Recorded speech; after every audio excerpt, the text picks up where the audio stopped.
రోజు mineral water తాగితే మోకాలు నొప్పులు వస్తాయా?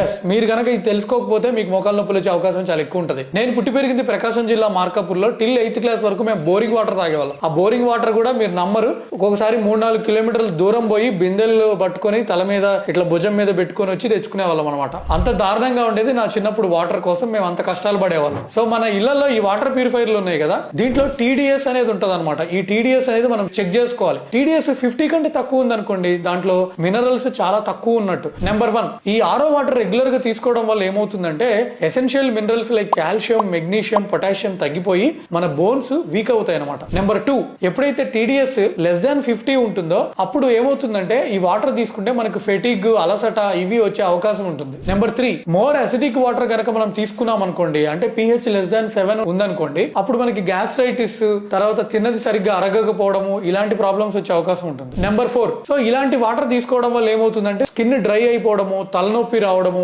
బాగా వీక్నెస్ అనిపించడము, ఇట్లాంటి చేంజెస్ కూడా ఉంటాయి. సో అందుకనే మనం తాగే water TDS 50 to 150 ideal range అనమాట. ఇలా ఉండేలా చూసుకోవాలి. మోర్ దాన్ 500 ఉందంటే అసలు అది డ్రింకింగ్ పనికిరాదు. సో ఇంకా మోస్ట్ ఇంపార్టెంట్ టిప్ ఏంటంటే రెగ్యులర్ గా RO ఫిల్టర్స్ అనేవి మారుస్తూ ఉండాలి, లేకపోతే అక్కడ బ్యాక్టీరియా, ఫంగస్ గ్రో అయ్యి లేనిపోని ప్రాబ్లమ్స్ వచ్చే అవకాశం ఉంటుంది. సో రెగ్యులర్ గా సర్వీస్ చేయడం అనేది చాలా ఇంపార్టెంట్. నేను చిన్నప్పుడు బోరింగ్ వాటర్ తాగా కదా, సో అసలు బోరింగ్ వాటర్ సేఫా కాదా అనేది